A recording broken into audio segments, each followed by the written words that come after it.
welcome to another episode of The Watchdog here on Mint Press, where we watch the watchers and investigate the powerful. This week, we are joined by the fantastic investigative reporter from Declassified UK, John McEvoy. Thank you so much for joining us, John. Thanks so much for having me. It's great to be here. Really appreciate you coming down. We are really on the back of the election in this country which has taken place and seen the Labour Party swept into power. Agent Keir Starmer, our new Prime Minister. What's your initial response to the election results? My initial response is that Keir Starmer has actually done a lot worse than the polls were expecting him to do. The vote share of the Labour Party is, as we speak, I mean, there's still some results to come in, but it's around 33%. He's got the largest majority from the lowest share of the vote, I think, in recent British political history. The other important thing to note is a YouGov poll came out very shortly before the election.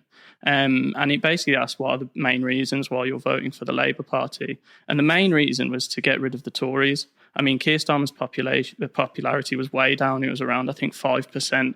Labour's policies, people were relatively disinterested in them. Most people don't even know what Labour stand for these days. So my initial thoughts are really this is kind of a recipe for disaster in Britain.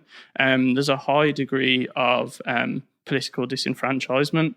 And that's only going to get worse over the next 5 years as the promises and the relatively distant hopes of people at the moment are shot by a Labour government that doesn't represent workers. And it's going to be bound to the hip to US imperialism. It's going to continue to support Israel amid the genocide in Gaza. So anger is going to continue to grow in this country. And without an organised left, we're looking in deep trouble. It's worth bearing in mind that Reform UK and the Conservative Party together polled much higher than the Labour Party at around 42%. So if those forces are able to congeal, then the left is in big trouble. So Keir Starmer is poised to destroy a lot of hopes of British people, those who have wrongly invested their hopes in him. And that's a recipe for, I think, political disaster and a wider shift to the right here. What's your appraisal of the independents and their attempt to get into Parliament? Well, there's been a few, I mean, as we speak, I think 5 independent pro-Gaza candidates have won election. That's more than Reform UK. So that's an obviously very, very positive beginning. We've also got Andrew Feinstein, who ran against Keir Starmer. I mean, he brought Starmer's vote tally down by 50%. I mean, that's incredibly rare in British politics that a newly elected Prime Minister has his vote tally reduced by 50% from, I think, 36,000 to 18,000 votes. We also have, I think, more marginals in the country than ever before. I mean, if you look across the board, a lot of previously safe seats for the Labour Party are now being contested by independents. So we're talking about people like Jodie McIntyre, Leanne Mohammed. Each of them came within 1,000 votes of beating Wes Streeting and Jess Phillips. So there's going to be a lot of Labour Party figures that are really on the ropes at the moment because of the rise of the independents and because of the massive outrage at the Labour Party and the British establishment support for the genocide in Gaza. In the case of George Galloway in Rochdale, you had Hope Not Hate, which is ostensibly a charity which has obtained large funding from the British Home Office previously, has also been funded by Gerald Ronson, well-known Israel lobbyist in this country. Do you think it could be said that there was some element of state intervention in Rochdale to prevent George Galloway coming to winning the seat again? I mean, I wouldn't be surprised. There's a lot of people in the British government that despise George Galloway, and they despise him not for the wrong things that he said. They despise him for his anti-imperialism and for his long-standing pro-Palestine stance. And he's only been in Parliament, I think, 100 days since he was first elected. for Rochdale last year. And he's already been, I think, a thorn in the side of the British establishment, standing up in Parliament, speaking up for Palestine, asking questions in Parliament about British military support for Palestine. So this is a problem for... Support for Israel. Sorry, support for Israel, of course. So yeah, I mean, I wouldn't be surprised. The level of evidence that we have at the moment, I'm not quite clear about. But I mean, the Hope Not Hate, to add to that, is a bit of a ridiculous organisation, right? What could be more hateful and what could be more racist than sponsoring a genocide? I can't think of one thing. And yet Hope Not Hate are campaigning against a candidate that stands against this. And simultaneously, what have they said about the Labour Party's racism? What have they said about institutionalised anti-black, anti-Muslim racism within the Labour Party? What have they said about Keir Starmer just before being elected, saying that he could work with the far-right party in France, the National Rally, formerly the National Front? Let's bear in mind one of the founders of the National Front, or the former leader, Jean-Marie Le Pen, was an out-and-out anti-Semite. This is a man who said that the Holocaust was a mere detail of history, and there are still National Rally candidates that are coming out and saying that this was not an anti-Semitic comment, this was not a racist comment. So you've got Starmer, even before getting elected, he's ready to work with anti-Semitic parties in Europe. The Labour Party is institutionally racist, and yet Hope Not Hate have absolutely nothing to say about this. This is a joke of an organisation. Strong words there from John McEvoy. In terms of looking at the way that Labour has been able to gather support, you have done some really groundbreaking work at looking at where they've drawn that support from. How did they do it? And especially in the days running up to the election, where did that support come from? Yeah, well, we've seen a kind of parallel process with Keir Starmer's Labour Party, as we saw in the early days of Blairism. In the early days of Blairism, before Blair was elected in 1997, what he wanted to do was kind of de-link the Labour Party from reliance on mass membership, from reliance on the trade unions. And what did he do? Well, he consulted a number of different business persons, many of whom were associated with Michael Levy, who was Blair's tennis partner, a pro-Israel lobbyist. And what Michael Levy did was he arranged for a number of pro-Israel business people in Britain to contribute to the Labour Party. And over the following 10 or so years, they contributed, I mean, we're talking about people like Jonathan Mendelsohn, they contributed, and Trevor Chin, they contributed millions of pounds to the Labour Party. And that helped the Labour Party stop relying on the left-wing membership and stop relying on the left-wing unions, and therefore it could enact its neoliberal policy and its ideology. Now, we've seen something extremely similar happening with the Labour Party now under Keir Starmer. In fact, the donations that have come from pro-Israel businessmen in the UK since Keir Starmer was first elected as Labour leader seem to outstrip union funding. Now we're talking around £6-7 million. And Stuart Roden in particular is someone who I looked at last week just before the election. And Stuart Roden in the final third week before the election contributed £570,000 to the Labour Party. While simultaneously I was getting emails from the Labour Party I've left a long time ago, but they've broken GDPR with many different people, saying this is a people-powered campaign. Just £1 from you would do. While simultaneously, we can see on the Electoral Commission website that the Labour Party is being bankrolled by major businessmen who are associated with the Israel lobby, and these are the people that they're foremost relying on to fund their election campaign. Now, who is Stuart Roden? When we wrote this piece, it was difficult to know which angle to go for because there's various different layers to this man, let's say. He is the co-founder and the chairman of an Israeli venture capital firm named Hetz Ventures. And this venture capital firm invests in various different Israeli tech, AI, cybersecurity firms, many of which were founded by Israeli intelligence officers. But this, more importantly than that, this organization was co-founded by a former Israeli intelligence officer called Judah Taub.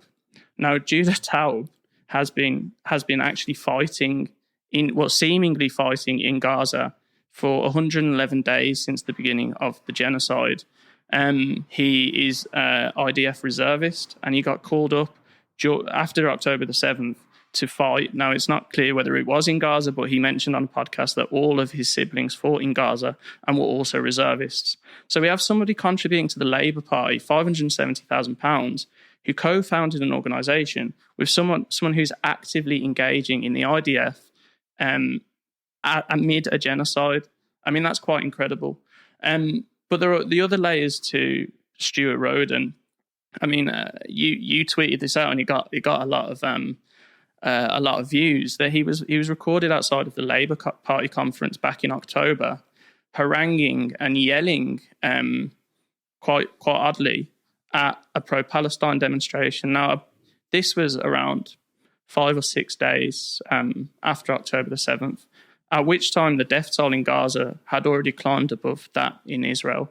And he was yelling at the crowd, "You are murderers. How do you feel about this? Why always us? Attack me," kind of goading the crowd into attacking him.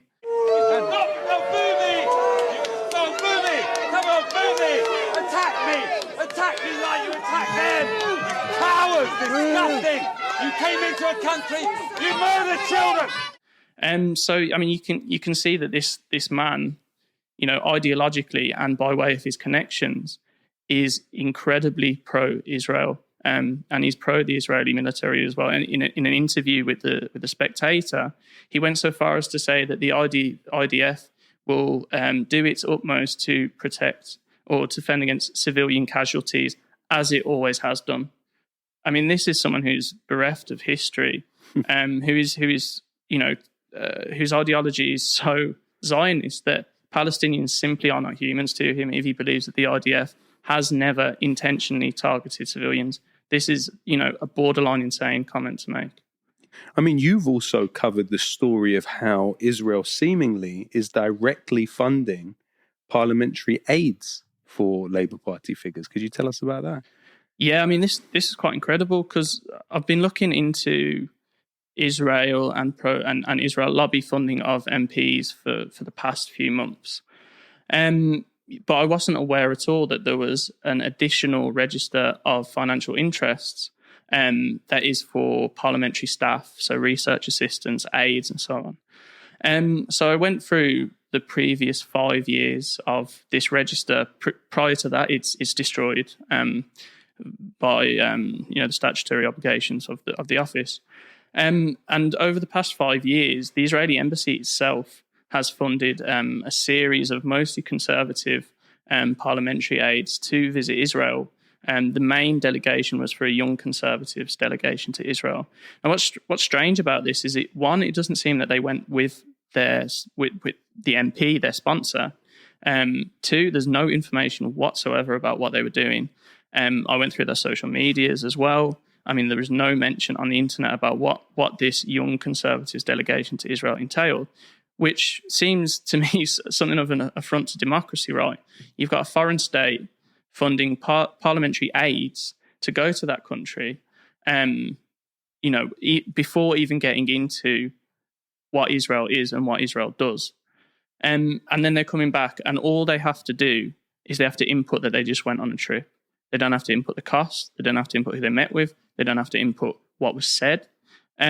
So that's quite fascinating. And obviously the reason the Israeli embassy is doing this is to cultivate young political leaders that in the future will be more partial to Israel, right? I mean, this is a standard lobbying technique that the British government has done for a very long time through things like the Chevening Scholarship and through the Information Research Department, would often bring young political leaders to Britain to meet trade unions, to meet politicians, to meet business people. And the idea is to cultivate them so they support you in the future at a very cheap cost, because once they're prime minister, once they're foreign secretary, it's much more difficult to wade through the various different influential factors to get that influence over them. So that's how it functions. But the other interesting thing that I wanted to mention was there is another organisation called ELNET, the European Leadership Network, which is, despite its name, is another pro-Israel lobby organisation which lobbies for Israel's interests in Europe. Now, they brought, I think, 13 different Labour parliamentary staff to Israel as well last July. And some of those staff worked for the likes of Wes Streeting, who's also taken money from the Israel lobby, for Bridget Phillipson, and there were a number of shadow cabinet figures that went. And since publishing this article, it has been revealed in Open Democracy. Martin Williams published a piece just yesterday that Elnet is funded by a number of pro-Israel figures in the US, Trump supporters, that Luke Akehurst joined them on their trip with Elnet. Wow. Which is strange because, I mean, Luke Akehurst supposedly has nothing to do with Elnet. When they were there, this was covered in my article as well, but they met with various different Israeli military officials and were given briefings, one of whom said, the Arabs just need to come round to our way of understanding. And finally, and I think this is the most interesting part of the article that was published in Open Democracy, when they returned from their trip, someone from the Israeli embassy asked the group, did you enjoy the trip that we sent you on? And they were perplexed by this, right? Because they were not aware of the links between the Israeli and nor was I. Yeah. So this seems to be like various other pro-Israel organisations in Britain, like Labour Friends of Israel, an Israeli embassy cut up. Yeah, well, of course, it's also been revealed fairly recently, or it's available on the Voices of Israel website, Voices of Israel, this sort of PR commando unit, which originally was under the Ministry of Strategic Affairs and then has been moved to the Ministry of Diaspora Affairs. On its portfolio, on its website, it includes Elnet. Oh, wow. So, and Voices of Israel is directly run by the Israeli government. So, a lot of this is going to come unstuck, more thanks to the fantastic work that you and others do. I think you've also been trying to get to the root of who exactly funds the Labour Friends of Israel. What can you tell us about that? Well, I mean, the problem is the opacity of the group. It's been very difficult to find out who precisely funds it. In the past, it has seemingly been the similar pro-Israel businessmen who are currently funding the Labour Party, one of whom is Trevor Chin. But their links with the Israeli government, I mean, we need to do more work on this. When I went to the UK National Archives a few months ago, and amongst other things, looked through the files on the Israel. They have files, Foreign Office files on the Israel lobby, and we're talking about two decades ago, if not more. We're talking about the late 1990s here, and a name that keeps popping up is Trevor Chin. Trevor Chin, behind the scenes, is constantly meeting with the Foreign Office officials, and one of the Foreign Office officials, and I'm not quoting verbatim, but one of the Foreign Office officials describes Trevor Chin as being not too unsubtly associated with the Israeli political elite, right? So even the Foreign Office is mounting concerns about the links between these figures that fund the likes of Labour Friends of Israel and the Israeli state. And they're not necessarily worried that they're linked to the Israeli state. They're worried about the subtlety of it because it doesn't look good, right? Mm-hmm. So, I mean, it seems clear that Labour Friends of Israel is tightly associated with the Israeli embassy. They provide briefings, they go to events together, and so on. The extent to which the Israeli embassy in London is funding Labour Friends of Israel, we still don't know. Obviously, in 2017, there was that, now infamous clip of Joan Ryan, who was the former head of LFI, discussing with Shai Massat, an Israeli diplomat and potentially intelligence official, £1 million going into LFI. Yep. For reasons still unknown. Of course, LFI said the discussion was about, a delegation of young people to Israel, which, that wouldn't even cost £1 million. Well, it adds to the suspicion, right? Because all of LFI's parliamentary delegations over the past 5 years don't amount to £1 million. Yeah. So how on earth would one delegation of young people amount to £1 million? It doesn't make any logical sense, right? So what was this £1 million worth? For? I mean, we need to know that. I mean, this looks like very much like foreign interference in our democracy. Well, there's also another aspect to this, because Trevor Chin, in the capacity that you're talking about, is lobbying for the Israeli government. However, another key organization to Starmer's build-up of momentum, pardon the pun, was Labour Together. What can you tell us about the relationship between Labour Together and Trevor Chin? Yeah, so there's been a lot that's come out about Labour Together recently, and the likes of Morgan McSweeney, who's kind of the shadow behind Keir Starmer, so to speak. But this is something that I actually kind of looked into about 4 years ago, and we actually spoke about it on your podcast about 4 years ago, when there was an organisation called Stop Funding Fake News. And Stop Funding Fake News used a very old school method of trying to suppress independent media. I mean, in my reading, this has happened quite a lot of times through history, by basically shutting down all advertisement revenue that came to the Canary at the time. They tried to make it look like this was a counter disinformation and a counter online hate, and it targeted various different media organisations, some of which were from the right, some of which were from the left. But I did a quantitative analysis of who it was actually targeting, and for the vast majority of times it was targeting the Canary. Bear in mind, Jeremy Corbyn was in power at this time, and the Canary was one of the only few media organisations that was, loudly and openly questioning the anti-Semitism crisis scandal that was dominating the British press at the time. And we were getting a lot of hits. During the 2017 general election, it was read more than I think the Times, the Spectator online.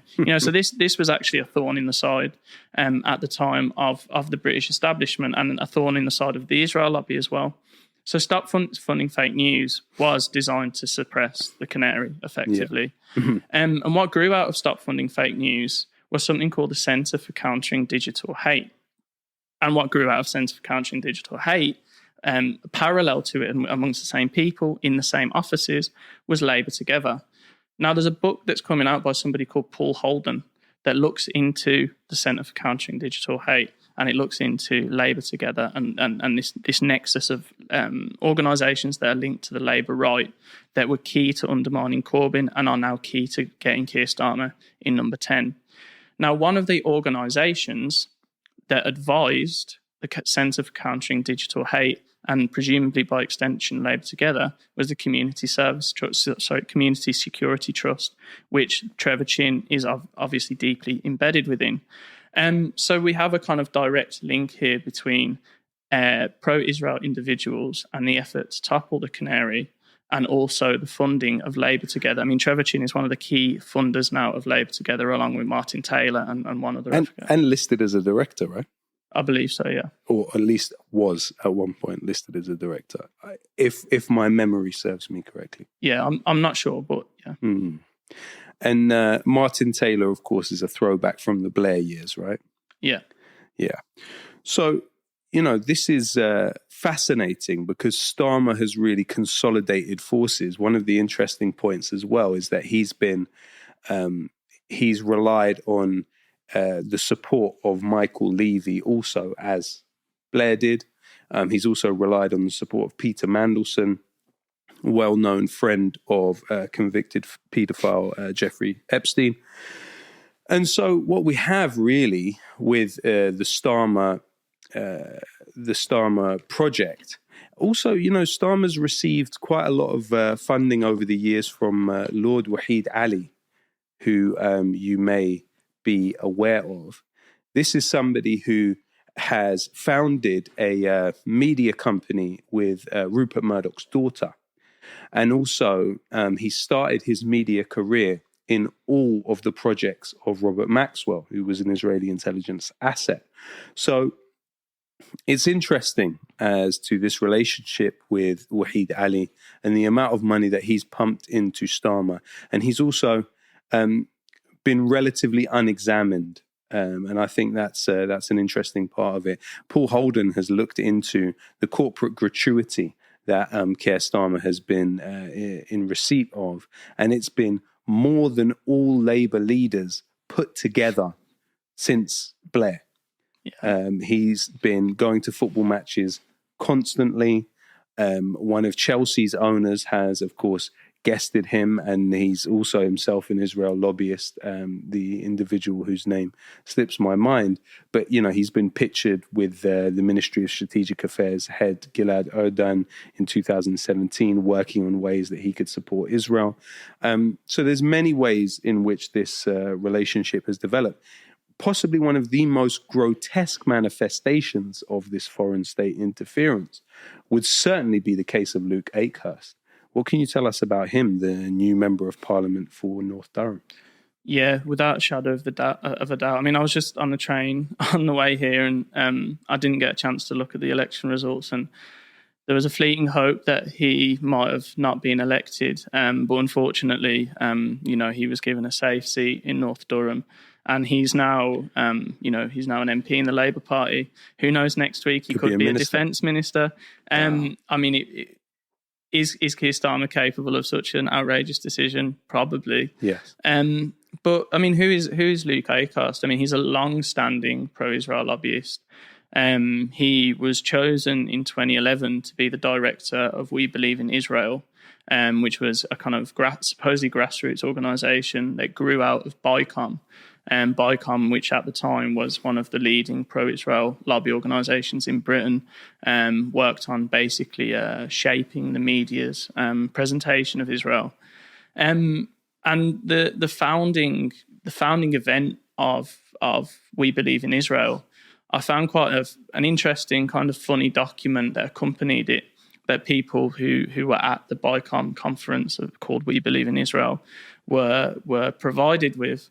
And it's basically a guidebook on how to lobby for Israel. And these are people, I mean, I'm sure there were people there that will claim that an Israel lobby doesn't exist. And it's anti-Semitic to claim that an Israel lobby doesn't exist, while simultaneously, being provided with literature on how precisely to lobby for Israel. And in those words exactly as well. I mean, there's no beating about the bush in this document. And it's things, classic things like invite your MP round for dinner, because if you can cultivate a personal relationship with your MP, then you're more likely to win them over. And also to make sure that your MP is hearing the pro-Israel side, so that when they talk about Israel in Parliament, they can be shielded from it. Say, well, my constituents are telling me they're concerned about X, Y, and Z. Yeah. Whereas obviously prior to that, they might have pro-Israel views either way. So Luke Akehurst, becomes a director of We Believe in Israel. He's on, I'm not sure the vast majority, but a large amount of these lobbying trips where MPs are taken over, journalists are taken over, young parliamentary staffers are taken over to Israel. And he's been one of the most vociferous supporters of Israel in British public life over the past 13 years. I mean, he deleted about 3,000 tweets just before he was announced to be the candidate for North Durham. And a lot of those tweets contain some of the most horrific anti-Palestinian and Islamophobic racism that you might be able to find on the internet. I mean, in other areas, his views are also verging on the insane. He wrote a quiz where you would get most points if you supported the Americans in the Vietnam War. He's also supported using tactical nukes, beginning with small cities and edging out to larger cities in the case of a nuclear crisis. So this is someone who not only supports the genocidal state of Israel, he also supports the genocidal use of nukes and America's, historic crime in Vietnam. I mean, also, and we'll play the clip from the Al Jazeera, the lobby documentary where Shai Massoud, political officer of the Israeli embassy, describes Luke Akehurst as one of the best on the inside. And he references We Believe in Israel sharing its offices with BICOM. But, Akehurst also lobbied relentlessly to get my music removed from Spotify. So it's kind of strange to now deal with the idea of this person who led this campaign, this hate campaign against me, now possibly being the Minister of Defense. Now, he started his career as a lobbyist for Leonardo Finmeccanica, the arms company which has billions of dollars worth of deals with the Israeli military. What you've also looked at is the British government green-lighting arms deals to Israel during the genocide in Gaza. What can you tell us about that?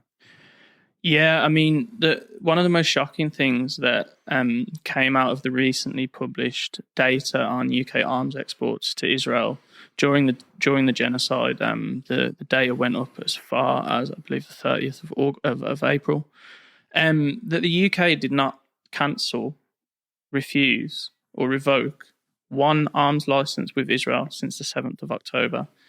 So obviously, when the British public, we've all seen all over Twitter, all over social media, the most horrific things, is the worst things I've ever seen in my entire life. And you have to almost become numb to deal with it, do you know what I mean? And they haven't revoked one license, not one license. And many of the licenses that they have approved are for components for military aircraft. We don't have the full details, but presumably these are the F-35s that are being used to pummel Gaza. Almost certainly the F-16s, one of which was used in the bombing of a British medical facility, medical aid for Palestinians facility in Gaza. And so another key aspect of this is that 7 days after Israel, I mean, British people in this war, of course, in this genocide, are not the most important at all. But just to drive home to the British public the extent to which Britain is prepared to support Israel, just a week after Israel had killed 3 British charity workers who were working for World Central Kitchen, it was decided by the Foreign Office that Israel was in compliance with international humanitarian law, and arms licenses to Israel should therefore continue to be approved. I mean, this is simply incredible. And simultaneously, what you have happening, and this is something that Matt Kennard at Declassified UK has covered extensively, you have British spy planes, on a basic daily basis, flying over Gaza, supposedly to help with hostage rescue. Israel has killed more British people in Gaza than Britain has helped rescue. Then Britain has held hostages to be rescued. I mean, what does this say about, one, the purpose of the spy flights themselves? I mean, they're clearly providing, an intelligence function for the Israeli forces, and 2, that Britain is, very happy to disregard, the lives of the people it's supposed to represent as a government, in favour of supporting Israel in this genocidal war. It's incredible. I mean, also you have the case of a British citizen with his family appealing to the British Foreign Office to help him escape from Gaza, and being told that if he spied for MI6, then they'd help him. What you also have, interestingly, is the missile which is believed to have killed those individuals who also did work for a private security company. They were former British military personnel who were killed. It's entirely possible, I'm not saying it is the case, but it's entirely possible that that was an outsourcing of SAS operations. We can talk about that also. But the missile which killed these men, these people, is believed to have been a Spike missile produced by the company Rafael, which is an Israeli state-owned arms company. This company has factories in this country. Worse than that, one of the company's subsidiaries in this country, Pearson's Engineering, is headed by John Hutton. Who is John Hutton? He's a former defense secretary in the Blair government and a current member of the House of Lords for the Labour Party. So this is quite an incredible level of entanglement that we're talking about here. And Britain does such a good job of cultivating this sort of noble intentioned incompetence about its foreign policy. It's far, far from it. It's intricate, it's sophisticated, and it's deeply embedded with Israeli operations. Even if you look at the case of Zodiac Maritime, which is a British registered company, which has been revealed by the Times to have served as a front for Israeli intelligence in ferrying commandos around the region to carry out assassinations for Israel, not only is that a British registered company, it's secured by Ambry, which is a company that's essentially an offshoot of the British Ministry of Defense. So Britain is involved intimately in the Gaza genocide, but is still able to produce this impression that it's somehow a neutral arbiter between the sides. Could you talk a bit about this involvement of the British political elite in the Israeli arms trade and also the arms trade which is aiding Israel's war on Gaza? Yeah, sure. But just to add something about Raphael, following the Israeli airstrike that killed the three and I believe three British and 4 other aid staff, David Cameron tweeted, and he stood up in Parliament, then Foreign Secretary, and said, we're going to ensure that there's an impartial and full and transparent investigation into precisely what happened. Now, what did Israel do? They got the CEO of Raphael, a state-owned arms company, which, as you mentioned, likely provided the exact missile that was used to kill these aid workers, to conduct the investigation into how it occurred. Now, this shows almost a level of contempt by the Israeli government to the UK government, but simultaneously the degrees to which the UK government will allow Israel to do whatever it wants, even kill British citizens, right? And obviously the investigation ended up by largely absolving the officials, and obviously it did not find that they intentionally killed civilians, as they've been doing day in, day out over the past 180 or so days. But to go back to the question, I mean, as you mentioned, John Hutton working for... Sorry, just to add to that, if Britain did want to do an investigation into it itself, it had the R1 Shadow spy plane in the sky. Yeah. I don't know for sure at the time of the attack, but on the very day of the attack, within hours of the attack, it was in the sky.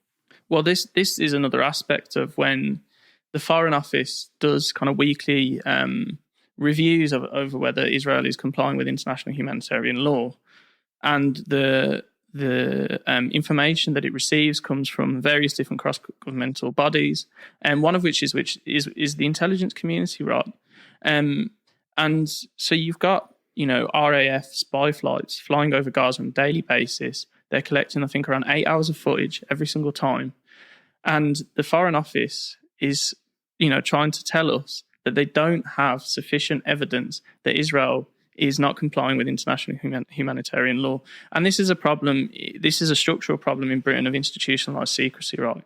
We're not allowed to request that footage. Given it is being collated and it is owned by intelligence bodies, we can't use freedom of information legislation to request that footage. The Foreign Office isn't required to tell Parliament nor the public about what that footage contains. I mean, they've tried their very best to actually contain any information about these planes flying over Gaza whatsoever. So obviously, I mean, we're talking about various layers of deceit from the British establishment, and particularly from the Foreign Office and the intelligence agencies. They know precisely what is happening.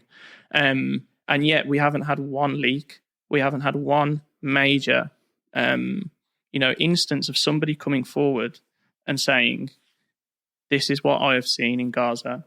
The British government knows precisely what is happening in Gaza. Its position on international humanitarian law is untenable. Yeah. You've had more resignations from the US government over Gaza policy than you've had over the British government, from the British government. Also, they had the Muslim network in the UK civil service suspended for one of the crimes, sharing anecdotes about a lecture that I gave of British involvement with the war in Gaza. So it's I mean, along with the other kind of usual smears that are used. So it's quite incredible stuff. I mean, you were going to mention about John Hutton and the other lords and... Yeah, just briefly. Investing or working for the arms trade is like a great British pastime, really. Once MPs leave Parliament, very many of them will go on to advise or chair or direct major arms corporations. And why? Because they still have access to Parliament. They have contacts. They understand how Parliament works. They understand very well how to lobby, because they have that experience in Parliament, and they have the network ready to do the bidding of these organisations. And of course, it adds to the so-called prestige of the organisations to have, a lord or a baron or whoever, overseeing their operations. And so, in addition to John Hutton, who works for a subsidiary, who directs a subsidiary of Raphael, and he became the director, I think, just 1 week after Raphael took over Pearson Engineering. This was a takeover, and Hutton was chosen as someone, as the kind of as the man to direct it alongside other former Israeli officials. But there's another 12 British lords who either have major shareholdings worth over £100,000, or they direct a number of different arms companies that are involved in, supplying Israel's genocide in Gaza. So we're talking about BAE Systems, we're talking about Thales, and we're talking about, Lockheed Martin as well. There's a number of British lords who are complicit in Israel's genocide in Gaza by way of profiting from it, or directing companies that also profit from it. Yeah, absolutely. And so really what you have is this picture here of an imbalanced relationship to some extent, because if you look at, for instance, the British police, when they hack phones in this country, they use a company by the name of Celebrite. And Celebrite is an Israeli intelligence company headed by alumni of Unit 8200. Even we found that the Foreign Office have purchased this technology from Celebrite. Does that mean, hypothetically, that the Foreign Office is outsourcing its hacking of phones in this way to what is an Israeli intelligence company that claims to have remote control access to its technology? Amazing. You don't have the equivalent on the other side. Some would say, okay, so you've got G4S that has an involvement in the Israeli prison system, and it has involvement in the maintenance of security cameras. It has the involvement in the tags on Palestinian prisoners' ankles. But it's not the same kind of thing. You also have a company called Nice Systems, which is a subsidiary of Elbit Systems, which has a role in specific police services around the country in helping with investigations.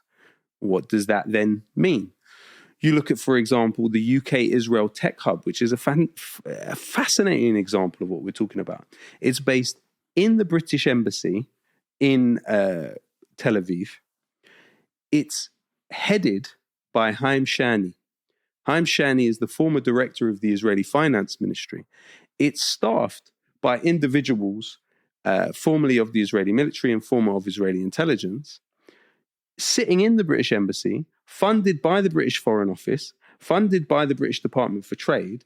And what is its reason for being? Its reason for being is to obtain public sector contracts in Britain for Israeli tech companies. Now, it just so happens that Haim Shani was simultaneously a director of Celebrite and the director of Nice Systems. So it's a wonderful arrangement you have here. The British government is funding Israeli tech companies taking public sector contracts. Absolutely insane. That wouldn't happen in any other context. I can't even imagine it.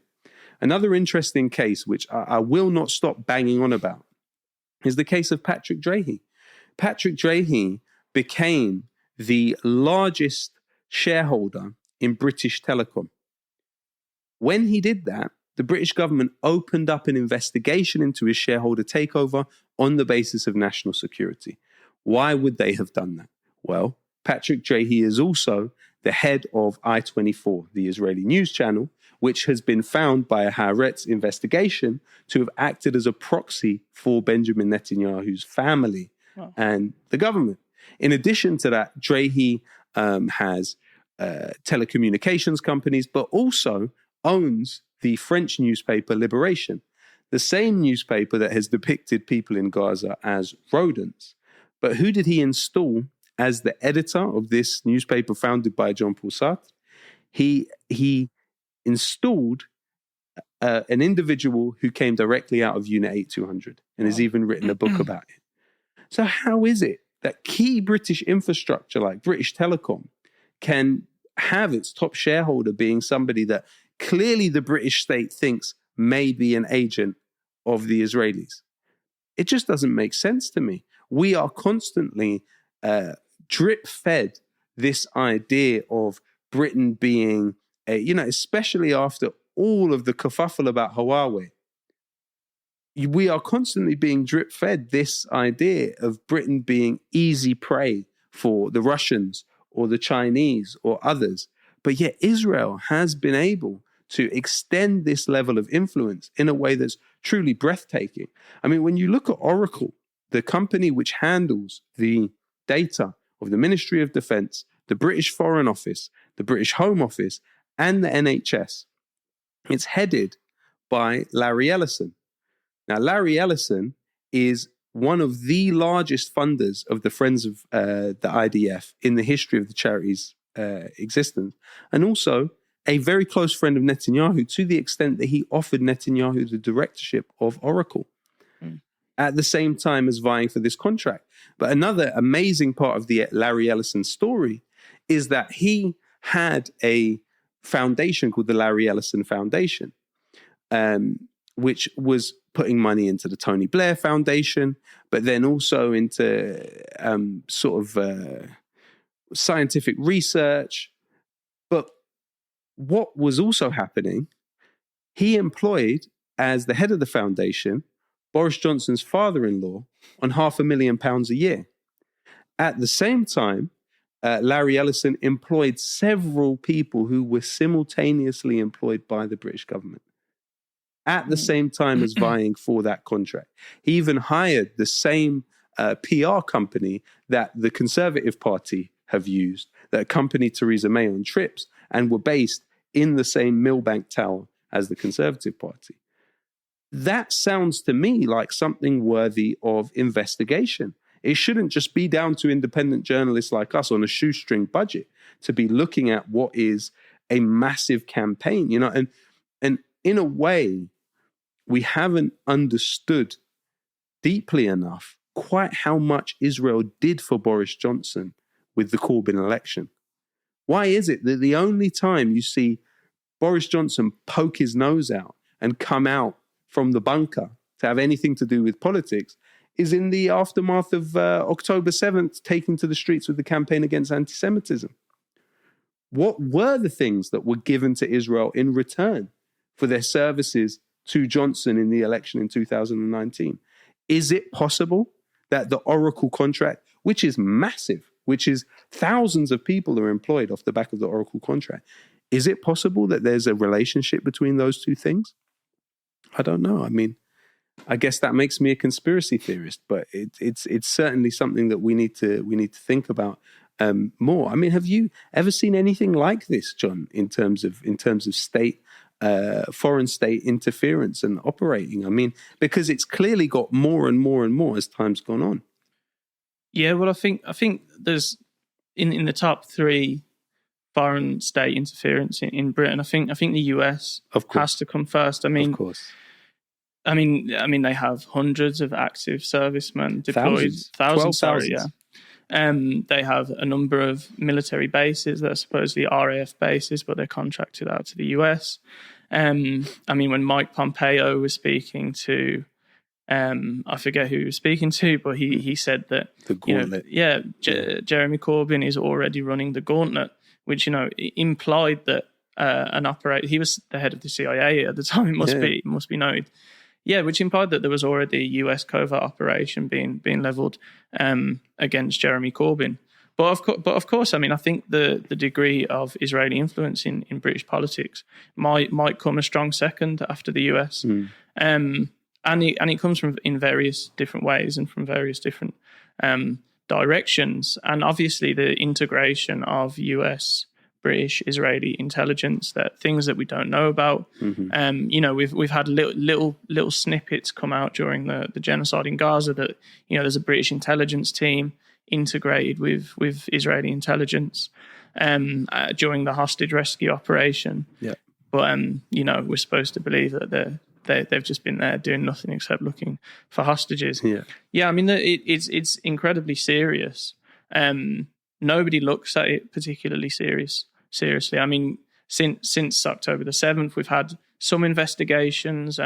We've had a little bit more interest from the media. I mean, you even had the news agents talking to John Woodcock, former chair of LFI, asking him, don't you think there's something of a conflict of interest, given you're a former Israel lobbyist and now you're trying to effectively ban Palestine action? Yeah. So you get snippets of interest here and there. I mean, you also had Alan Rusbridger in Prospect magazine raising the question of, I mean, this is another element that I was thinking about when you were talking about. Yeah, I mean, there was a big hoo-ha about the Telegraph being bought out by Qatar, right? And the we UAE, the UAE, no. Or was it the UAE? I think it was the UAE. Oh, sorry, yeah. But there was a lot of media attention, right? Like, we need to know precisely who is, buying British media organisations so that we're aware of any, foreign influence. Yeah. And at the same time, the Jewish Chronicle back, I believe, in 2020, 2021, was bought by a consortium with Robbie Gibb, John Woodcock as well, of course, John Ware. And yet these were the faces. But behind the faces, we don't actually know who fronted the money for that. And this is Britain's oldest Jewish newspaper. It holds a lot of influence in Britain still. Its current editor, Jake Wallace-Simons, is, I would say, in my opinion, one of the most vociferous racists in the country.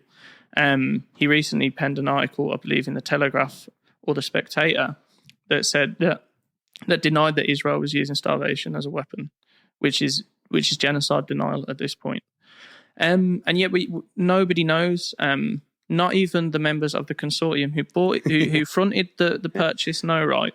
And yet nobody really noticed, nobody really cared. Yeah. I mean, and an interesting thing in Rusbridger's article is that he points out that Robbie Gibb simultaneously had a position at the BBC at the same time as heading a consortium which owns the Jewish Chronicle, which has a campaign against the BBC. So it's a tremendous conflict of interest. But another interesting aspect of this is that Robbie Gibb was the head of communications for Theresa May when she was Prime Minister. Now, in Rusbridger's article, he looks at the possibility that the paper is funded by Paul Singer. Now, Paul Singer is a key funder of the Republican Party. He funds the Friends of the IDF. He funds illegal Israeli settlements. He also has something called Startup Nation Central, which is an Israel lobby group to target tech companies and to move tech company jobs to Israel, but also move former employees of Unit 8200 into these tech companies in order to fight the idea of boycotting Israel. But there's another interesting twist to the story. Robbie Gibb was involved intimately when the head of communications in Theresa May's government in engaging the community around Grenfell.